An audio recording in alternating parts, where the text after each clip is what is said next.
Merci d'être sur la télévision Labari pour le journal de ce jour, lundi 17 octobre 2022. Mesdames, Messieurs, bonsoir et bienvenue à tous. Direction le Grand Hôtel de Niamey qui a servi de cadre ce lundi pour la tenue des travaux de la deuxième session des acteurs engagés pour la protection de la biodiversité en Afrique de l'Ouest. Du 17 au 19 octobre 2022, ces acteurs vont réfléchir sur l'impact de la participation de la région Afrique aux grandes instances mondiales sur la conservation de la biodiversité, nous rapporte Ibrahim Boubacar et Abakar Souley. La présente assise marque ainsi l'ouverture de la deuxième réunion du dispositif régional de coordination, de gestion et de suivi des aires protégées d'Afrique de l'Ouest. Il s'agit d'un cadre sous-régional des acteurs engagés pour la protection de la biodiversité et qui entendent renforcer la représentation de l'Afrique lors des rencontres internationales où elle est faiblement impliquée. Une occasion pour le représentant de l'Union internationale pour la conservation de la nature de retracer les objectifs visés à travers une telle initiative. Dans le cadre de l'exécution de ce programme, plusieurs activités sont en train d'être déroulées sur le terrain, dont l'activité 4, au cours duquel il est prévu, entre autres des activités, l'organisation des réunions régionales de coordination sur la gouvernance des aires protégées d'Afrique de l'Ouest. Ces réunions de coordination permettront d'animer la dynamique et de collaboration des acteurs de la gestion des zones de conservation qui réunissent les acteurs, à savoir les organisations, les organismes régionaux, les administrations nationales chargées des aires protégées, les communautés riveraines dépendantes des ressources naturelles, les organisations locales de la société civile, les bailleurs, les décideurs, afin de créer une cohésion autour du dynamique régional pour accompagner la mise en œuvre du PAP Bio et de discuter des sujets pertinents qui affectent la gestion et la conservation, comme le contexte sécuritaire, la disparition d'espèces, le financement étatique, les changements climatiques et autres aspects très importants. Pour la représentante de la délégation de l'Union européenne au Niger, institution finançant l'essentiel du projet à travers son programme indicatif de développement, elle n'a pas manqué de revenir sur l'intérêt d'accompagner l'initiative. Il faut se féliciter du récent appel de Kigali qui a été lancé le 23 juillet dernier à l'issue du congrès des aires protégées d'Afrique et qui a réuni 53 pays africains. Ce congrès a permis d'identifier des actions prioritaires pour renforcer les aires protégées et conservées d'Afrique. La protection de l'environnement et la préservation de la biodiversité sont au cœur de toutes les attentions de l'Union européenne. Cette réunion est donc le lieu parfait pour réaffirmer la volonté et la disponibilité de l'Union européenne à accompagner les autorités, les communautés et les diverses parties prenantes dans leurs efforts en faveur de la gestion durable des aires protégées en général et en Afrique en particulier. Dans son discours de lancement, le directeur général adjoint des eaux et forêts a salué le choix porté sur Niamey pour la tenue de l'assise, tout en souhaitant plein succès aux travaux. Permettez-moi tout d'abord de vous transmettre les salutations et les encouragements de Madame la ministre de l'Environnement et de la lutte contre la désertification et vous remercier sincèrement pour le choix porté sur le Niger. Au vu de la qualité des participants, je ne doute vraiment un seul instant de votre pleine et entière assiduité pour qu'à la fin le résultat soit à la hauteur des attentes. Quant aux représentants du comité restreint, celui de l'UEMOA et de la CEDEAO, ils ont axé leurs interventions sur les orientations fixées et la capitalisation des marges de manœuvre issues des différentes rencontres pour atteindre les objectifs qu'ils se sont assignés. A noter enfin que cette deuxième réunion qui durera 3 jours est également organisée en prélude à une rencontre internationale des pays signataires pour la protection de la biodiversité qui va bientôt se tenir à Montréal, au Canada.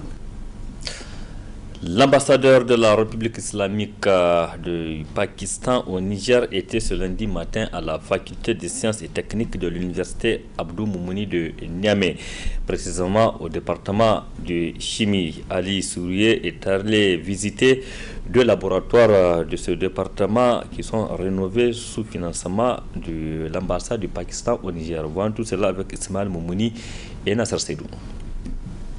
Les recherches scientifiques ne sauraient être possibles sans laboratoire. C'est dans ce cadre que l'ambassade du Pakistan au Niger a procédé à la rénovation des laboratoires de la faculté des sciences et techniques de l'université Abdou Moumouni. Ainsi, cette visite de l'ambassadeur au département de chimie vise à constater les résultats des rénovations. So now they are having 3 laboratories, a lot of material. Et je me réjouis donc de ces travaux qui enfin donnent aux étudiants la possibilité de faire leurs séances pratiques avec maintenant 3 laboratoires à leur disposition dans des très bonnes et dans de meilleures pratiques. Et parce que vous savez que la science sans pratique reste vraiment incomplète. Et les sciences pratiques sont très très importantes pour l'apprentissage dans le domaine scientifique. Et donc nous allons continuer ces relations-là, nous allons continuer et nous allons continuer à les soutenir.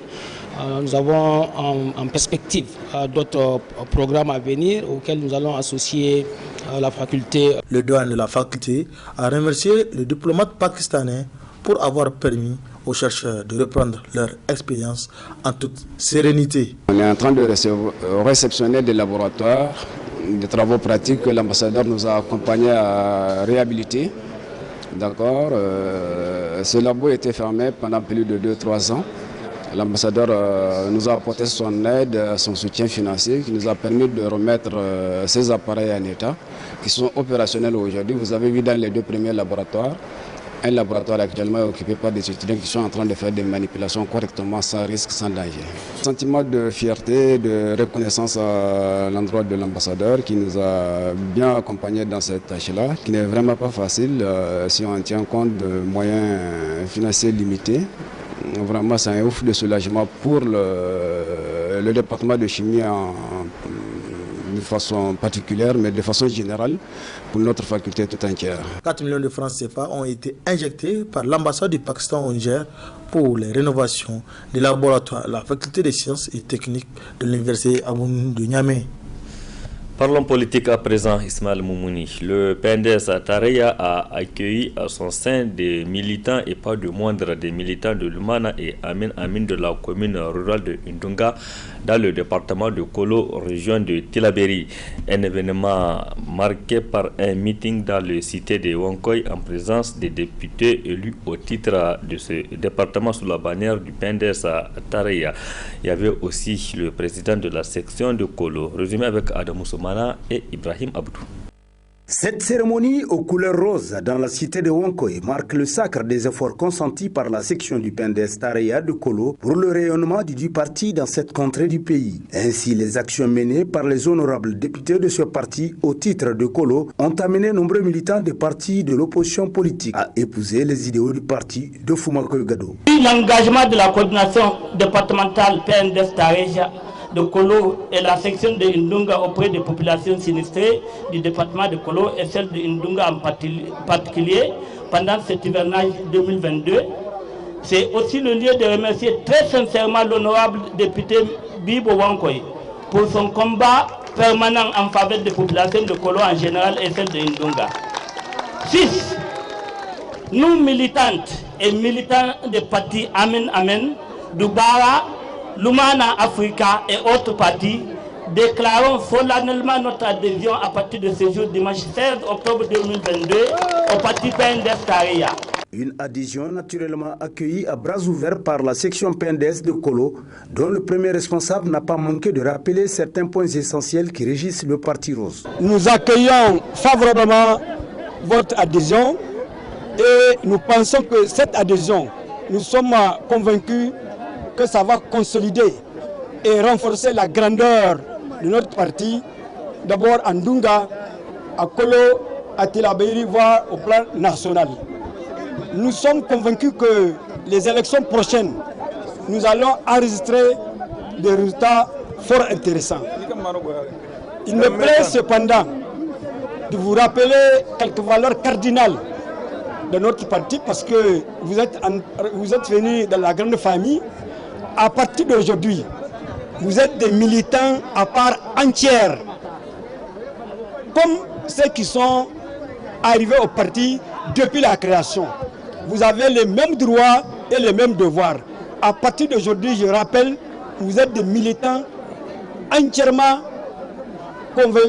adhérés à notre parti et nous vous acceptons avec tous les honneurs qu'il faut. L'on ne récolte que ce qu'on a semé, dixit un adage bien connu. Ainsi, grâce aux efforts des honorables députés Bibata Seyni Wankoy et Zainabou Adama Maïga, le PNDS Taria continue à gagner le cœur des populations de Kolo. Parlons politique toujours avec le vote des Nigériens de la diaspora qui se prépare activement dans le cadre donc de l'organisation des élections législatives partielles au Niger en 2023. La Commission électorale nationale indépendante CENI a lancé officiellement l'opération de l'enrôlement des Nigériens de la diaspora. C'était le samedi dernier. Les opérations ont donc débuté le samedi 15 octobre 2022 dans 15 pays retenus pour l'opération pour l'enrôlement de plus de 100 000 ressortissants nigériens. Le point à l'ambassade du Niger à Dakar au Sénégal où environ 20 000 Nigériens seront concernés. Précision dans cet élément de nos confrères du studio Kalongo. 8h00, nous avons procédé au lancement et en commençant par l'enrôlement du premier responsable de l'ambassade qui est donc l'ambassadeur lui-même. Et après, donc, les éléments qui l'accompagnaient ont été également enrôlés. Voilà, et en tout cas, ça se passe bien. Regardez l'ambiance. En tout cas, vous faites le tour, vous allez voir, c'est plein de gens avec beaucoup d'engouement qui veulent en tout cas s'enrôler et plus tard, donc, assister au vote. Au niveau du Sénégal, nous avons 9 centres d'enrôlement, 4 centres au niveau donc, de l'emprise de Dakar, j'allais dire l'ambassade ici, et Pékin, Rufisque et Médina. Et maintenant, à l'intérieur du pays, nous avons Thiès, nous avons Kaolack, nous avons Saint-Louis, nous avons Tambacounda, nous avons Ngueshaw. Comme vous l'avez remarqué, d'abord par rapport au matériel lui-même, les dispositions sécuritaires ont été prises pour sécuriser le matériel. Non seulement à l'acheminement, mais aussi à l'opérationnalisation des différents CEV qui sont retenus au niveau du Sénégal. Les autorités nationales, à la demande des autorités diplomatiques du Niger ici à Dakar, ont répondu favorablement à notre requête qui est d'accompagner l'ambassade et la CENI dans la sécurisation du processus d'enrôlement qui devrait se passer, comme l'a si bien dit dans 9 centres ici même au Sénégal. L'opération va durer du 15 au 29 octobre 2022. Quand l'opération d'enrôlement va se terminer, nous retournerons avec les données collectées au niveau de la CENI et là-bas, les techniciens travailleront sur la liste, sur tout ce qui a été collecté au niveau des différents centres d'enrôlement et à travers 15 pays retenus dans le monde où il y a la diaspora nigérienne. Donc après cela, il y aura des listes qui seront élaborées et les listes seront envoyées au niveau des centres d'enrôlement et ces listes seront affichées. Évidemment, selon le parallélisme de forme, les Nigériens seront encore conviés à venir regarder sur les listes s'il n'y a pas d'éventuelles erreurs ou corrections à faire. Donc voilà, ils seront tenus de les signaler et toutes les corrections qui ont été recommandées seront apportées au fichier pour qu'à la fin, on ait un fichier définitif et fiable. Nous vous faisons découvrir à présent Bifashion, c'est une marque 100% nigérienne. Bifashion est l'œuvre d'une jeune nigérienne répondant au nom de Samira Munkela. Elle propose toute une série de gammes de produits aux clients. Suivez plutôt, très bonne réception. Diplômée d'une licence en langue anglaise, d'une maîtrise en gestion marketing et d'un master en communication des entreprises, cette jeune fille répondant au nom de Samira Munkela n'a pas croisé les bras pour attendre un engagement à la fonction publique. Cette Nigérienne s'est lancée dans l'entrepreneuriat à travers la création d'une marque dénommée Bifashion. Bifashion, c'est une marque premièrement d'accessoires à base de pagne, mais qui a évolué avec le temps, qui s'est retrouvée être une marque de vêtements pour hommes, femmes et enfants, et surtout de bijoux aussi. Les bijoux à base de pagne, de basin, les bijoux à base de pierre, de calebasse. Il y a plein d'articles qu'on utilise pour la fabrication de nos bijoux. B-Fashion vient de l'abréviation de Best Enterprises qui a été nommée à la mémoire de mon défunt frère, qu'on surnommait à la maison Best. Alors pourquoi dans cette multitude d'activités vous avez choisi le domaine, dans le domaine de la couture et de la mode? C'est un truc qui est venu vraiment, comme on le dit, on n'échappe pas à son destin. Ça a commencé petit dans la chambre, c'est-à-dire j'aidais les sœurs à s'habiller, je leur faisais des accessoires et surtout pour moi-même, des accessoires en pagne parce que les autres me donnaient des allergies et c'est parti de là. Au fur et à mesure, les amis, la famille, les connaissances, il faut nous faire à nous aussi, pourquoi est-ce que l'autre a, et c'est parti de là. Donc on a commencé avec les connaissances et la clientèle s'est élargie avec le temps. En quelle année vous avez créé cette marque? La marque B-Fashion a été créée en 2019. En 2019, en fin 2019. Alors, de 2019, aujourd'hui on est en 2022. Quel est après le bilan que vous tirez de cette marque ici dans notre pays? Le domaine de la mode est très florissant en ce moment, ce qui fait qu'on remarque qu'il y a beaucoup de jeunes qui commencent. J'espère qu'ils auront la persévérance et la patience de continuer. C'est vrai que comme tout autre domaine en ce moment, il y a des hauts et des bas, mais si on se concentre, si on persévère et surtout si on a le soutien de son entourage, ça devient plus facile. Justement, vous parlez de diplômes, mais vous avez laissé ces diplômes et pour s'attaquer au domaine d'entrepreneuriat. Comment ça a été? Est-ce que ça a été facile, surtout avec l'entourage et la famille? Non, c'était pas du tout facile parce que l'entrepreneuriat, je l'ai commencé en 2014 avec un restaurant. Après, ça s'est transformé en service traiteur qui a fini par disparaître avec le temps parce que c'était pas du tout évident. Les fonds et tout, comment la gestion était pas du tout évidente. Donc l'entrepreneuriat, il faut oser, surtout si la personne, il ne faut pas se dire seulement je suis diplômée, il faut que moi forcément j'ai un boulot dans un bureau. Comme j'ai à le dire souvent aux amis, il n'y a pas assez de bureaux pour tout le monde, mais il y a assez de travail pour tout le monde. Il suffit juste de prendre les choses à bras le corps et d'avancer. Et c'est juste ça. Aujourd'hui, vous avez décidé de créer cette société. Est-ce à la date d'aujourd'hui, est-ce que vous avez pu aussi aider d'autres jeunes pour ne pas dire, est-ce que vous employez des gens et ils sont nombreux après combien de personnes? Oui, au début c'est vrai, j'étais seule, après j'ai eu l'aide d'un ami, nous étions deux, mais actuellement on est à peu près une dizaine au sein de l'entreprise. Nous avons essentiellement 5 tailleurs permanents, 2 qui sont pas permanents ici, on les appelle juste pour des contrats. Il y a la gérante qui est là, et elle fait office de directrice et de ressources humaines. Moi, je suis là pour la confection des bijoux et il y a un autre qui est là, qui lui, il se charge des achats à l'étranger, des relations clientèle et autres. Justement, par rapport aux accessoires, est-ce que c'est des produits importés ou bien c'est juste quelque chose de traditionnel nigérien? C'est les deux qu'on combine parce qu'au début c'était juste traditionnel nigérien, mais la clientèle demande et on s'adapte à chaque fois à la demande de la clientèle. Par exemple, pour la confection des bracelets, nous avons eu à utiliser les kongus qu'on appelle kongus ici, je ne sais pas le nom en français. Et on utilise les kongus, des fois on utilise les koris, on utilise nos pagnes qu'on a ici. Et des fois aussi on importe, par exemple la noix de coco, on importe ça du Togo. Il y a d'autres accessoires, il y a des pierres qu'on importe de Ouaga, ça dépend vraiment. Mais essentiellement on essaie de se baser sur la tradition. Alors quelle est votre ambition à travers la création de cette marque? C'est surtout avoir une structure qui va à l'embauche, qui embauche beaucoup les jeunes, qui aide les jeunes à se développer et qui donne envie aux jeunes de se chercher ailleurs que dans les bureaux.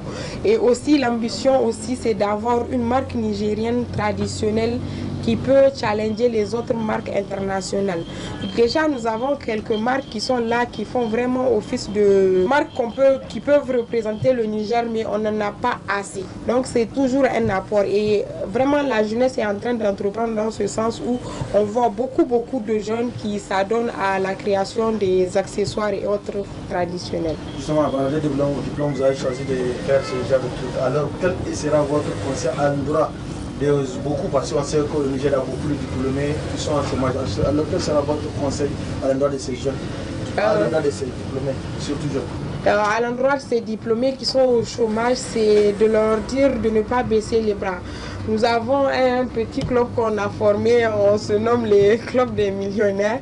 Nous sommes tous diplômés, chacun a minimum un master, mais on est en train de s'encourager pour aller dans le sens de la création de nos propres emplois, parce qu'il n'y a pas assez de travail pour tout le monde. Après les services civiques, les stages et autres, les gens se retrouvent à chômer, à aller à la FADA, alors qu'il y a forcément un domaine dans lequel on excelle, il y a un domaine qui nous plaît, pourquoi ne pas oser?